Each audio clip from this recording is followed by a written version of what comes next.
Welcome to Part 3, a focus on the face-to-face relationship model of selling. Today's topic is making the presentation. Over the next several minutes, we'll take a closer look at building units of conviction as I continue my call with Michael Dubois. On your screen, you see the objectives and criteria for measuring effectiveness when making the presentation. These objectives direct you towards what you want to accomplish in this phase of the call. The measuring criteria provide a checklist for gauging your effectiveness in reaching your objectives. Remember, I want to build strong units of conviction as I conduct my presentation. But in order to do that effectively, I need to build rapport and credibility, ask the right questions, and listen effectively in the previous phases of my call. Now, here are a few rules to follow in preparing any support tools for a presentation. Make sure everything is in working order. Make sure the environment is conducive to conducting an effective presentation. You want the prospect's full attention. Poor lighting or distractions, such as loud noises or traffic, can interfere with the positive impact you want to have. For my call, I've brought along several testimonials, neatly packaged and easy to read, people the prospect will likely know of. I have a flip chart that will keep us on track during the presentation. It essentially functions as a visual outline. My flip chart is built around the benefits that I have to offer. And because it lets me know where I am in the presentation, I can engage in conversation with him and stay on track. I can concentrate on listening to him because it fosters two-way communication. It's also designed to keep me moving forward to the close. It helps me tell the whole story and provide the bigger picture in a timely manner. Now, it's important to keep your prospect engaged during your presentation. It's not a rambling speech. It's a give-and-take relationship of discovery. Now, I took a number of notes during the meets discovery phase of my call. I took these notes because I know my business, but I need to know how to specifically help my prospect do a better job at running his. But these notes I took were not only for the point of jotting down information. In fact, most of these notes were actually being taken to help me build units of conviction for my outline presentation. Now remember that before I can expect a signed order form, I have to figure out how to improve my customer's business. Then I have to devise a way to persuade them that the solution I have to offer is the best way to go. I do this by preparing units of conviction. I'll begin my presentation by following the tell them 3 times rule. 1, I'll tell my prospect what I'm going to share. 2, I'll tell them during the presentation. And 3, at the conclusion of my presentation, I'll tell them what I just shared. Here we go. Okay, so Michael, what I'd like to do now is present an overview to you based on what you've told me that will significantly reduce the headaches associated with ordering and bid processes and tracking your orders during the week. Now, you told me that the bid process is often a big headache for you, right? Yes, especially just setting the whole process in motion. It can be a huge challenge. Well, what do you feel represents the 3 biggest challenges in setting that process in motion? Well, the toughest thing is I don't have time to compare bids in detail. I mean, most of the times I go with the best price, but if I had time to look closer, I may see that the package size is different. Coffee products present a challenge because the market is so volatile and competitive. I'd like to be able to investigate new providers so I can work on creating new blends, but I tend to skim the bid sheets and go with the lowest price. So comparing bids is a challenge. What else? Well, researching new vendors is also a pain because, again, I don't always have time to call around for word-of-mouth recommendations. Plus, there's no time to research except what little I can do online. But again, I still want to verify that by calling the people I know. All right, so researching vendors is another challenge. What would be the 3rd? Something I like to do when I can is visit my vendors. Again, it's a logistics issue. Not just time, though. Distance can be a factor also. Okay, so 3rd is visiting vendors. You know, it actually sounds like that all of the 3 of your biggest challenges are really centered around one challenge. What do you mean? Well, they're all centered around not having enough time. So how would it make you feel if you had one resource that you could turn to for comparing your bids and product and volume quality and researching vendors and conducting on-site visits prior to selecting a vendor? I guess I would be skeptical, but happy if this could actually happen. Well, at Catering Effect, we offer a one-stop simplified bid process. What does that mean? How does it work? Well, Michael, what this means is that bids for all of your product and equipment are obtained by us, thoroughly compared, negotiated, and verified. And we even conduct visits to vendors prior to accepting them as a vendor. Now, let me go ahead. And what you have here is a report on the number of site inspections that we've conducted in the last 3 months on potential vendors. Now, as you can see, not every vendor makes the cut. It looks like you've covered quite a few. I see that you look for things like safety issues and any discriminatory practices. Those are definitely important and something I wouldn't necessarily think of when talking to a supplier. You consider liability and legal issues too, and financial. I guess that's because you want to make sure the company is going to stick around. This is impressive, Jennifer. That's a pretty comprehensive list there. Now, what are these numbers here, like the 22 next to quality? Well, that number reflects the percentage of vendors that were rejected because of a specific issue or item in the criteria. It looks like quality is the biggest reason a vendor is rejected. That's good to know that you do such a thorough investigation. I never have time for that. So you feel that these inspections are something that has value? Like I said, you cover issues that I hadn't even thought of, but I can see how important they would be in selecting quality vendors. I wish I had somebody here that I could trust to check out all my vendors for all these things.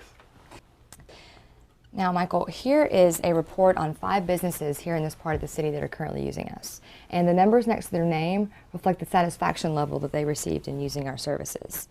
And actually, I have a hard copy of these reports that I'll leave behind with you. And for these reports, I even have email addresses and phone numbers that I'll leave behind with you as well in case you wanted to contact any of them. Well, I know Darren Barner. He's the coach for one of the baseball teams I sponsor. Plus, I worked with him my last job at the university. He's a very direct, no-nonsense type of individual. And we're friends, so I trust his judgment.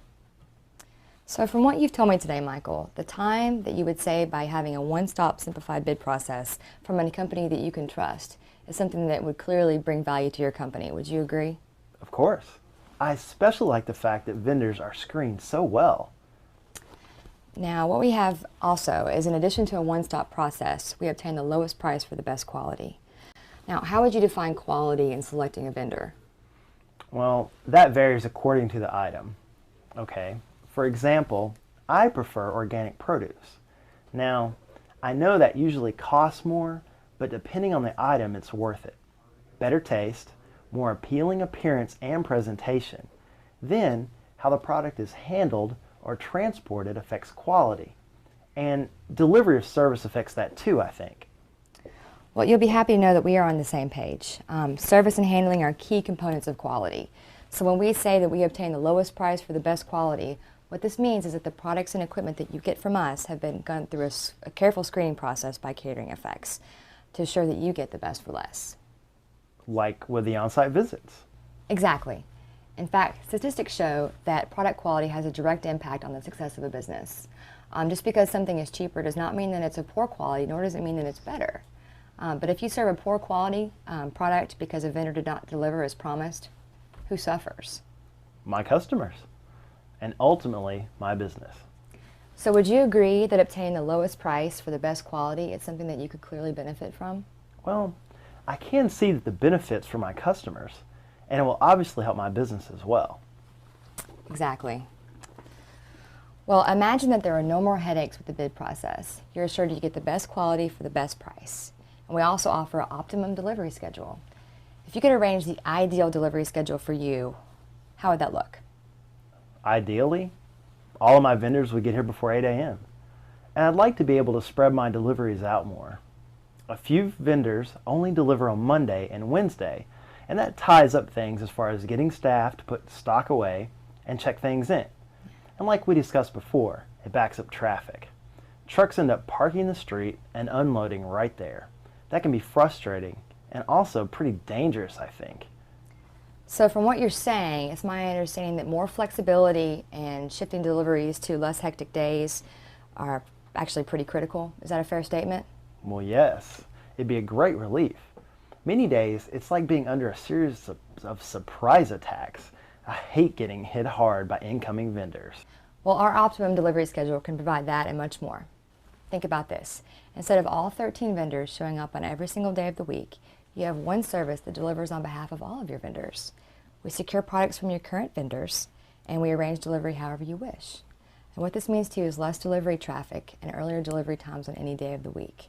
This also helps you work more efficiently with dealing with your employees and putting away stock and that sort of thing.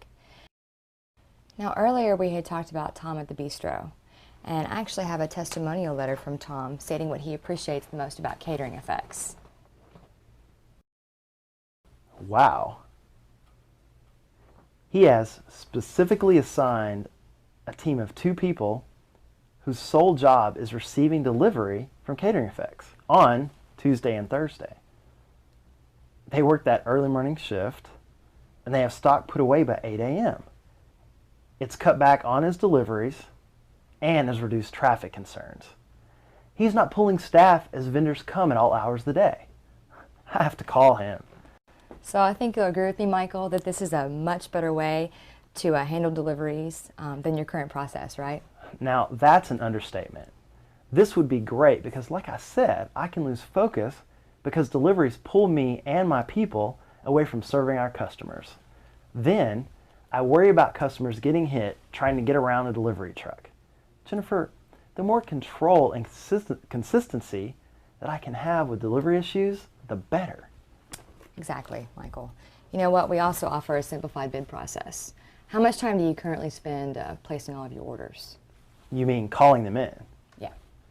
Well, depending on the day, it can vary anywhere from an hour to 2 hours. Some days it can take even longer. If I'm on hold or something's out of stock, then I have to call a different vendor for backup. Well, our simplified order process eliminates multiple calls to several vendors. And what this means is that you have one point of contact and 3 options for placing your order. You can call us, you can place it online, or you can even fax us your order. Imagine what it would be like if you had your order placed online all at once. Imagine how much time that would save you, and the less hassle is bringing on more stress. Saving time and having less stress would obviously be great. I mean, as long as I still get my orders placed in time. Well, I think you'll appreciate the fact that we take orders 24/7, which means that you can place orders at your convenience. Now, I see that you're smiling, so I'm guessing that you'll agree that a simplified order process would certainly eliminate hassles and make the ordering process better. I wouldn't have to worry about busy signals, or sometimes taking all day to get all my orders in. I could do it all in one setting. Yeah, Jennifer, I like that a lot. You know, Michael, and best of all, we have our guarantees. We guarantee delivery before 8 a.m. or you receive credit on your service. And that credit is 5% for every hour that we're late, should that occur. And we also guarantee quality of product or it's replaced at no cost to you. That covers everything from food items to equipment. And we guarantee service on the equipment that you receive through us. So how many of your current vendors actually even offer guarantees? None of them, but you mentioned a 5% credit. 5% of what? Well, if we're late, you receive a 5% credit on your fee for the service, and that fee varies depending on the number of vendors that you use. Seems fair, doesn't it? Well, yes. It sounds more than fair, but I know you don't offer your service for free. So, what's the fee? Great question, and I do have a little bit more information I need to cover, and I promise we'll get back to that. Now, everything that we've talked about so far offers a tremendous savings in time. So what I like to do right now is add up the amount of time that you'd save by using our service. Just a rough idea, okay? Okay. All right. So how much time did you say you currently spend on the bid process each week? Oh, wow. It can be a full day easily. All right, what's a full day to you? 10 hours. Okay, so 10. All right, how much time per week do you currently spend placing orders? Well, some days it goes pretty smoothly, but most of the time there's a glitch. You know, busy signals or problems in the kitchen or customer issues that I have to address. But I'd say at least an hour a day, including callbacks. Okay, so I'm going to add 5 hours for ordering. Now, how much time do you spend on checking in orders and supervising your staff on inventory, especially when deliveries are late? Oh, I guess in a week, maybe 5 hours. Okay, 5. So what is the total number of hours that you invest in bids and ordering and delivery issues? 20. So instead of 20 hours, you'll be spending less than 1 hour ordering, and you'll have guaranteed deliveries whenever you wish, on whatever day you wish. So how would you spend those extra hours? Now, that's easy. I'd spend any free time on training my people and on projects like the new menu items and special events in our music venue. Training right now is pretty much a rush job. That's not fair to the new staff, and it's certainly not fair to use customers as the guinea pigs. So any time I could save would be a definite benefit. Plus, it would keep things positive and exciting and generate more revenue. Always a good thing.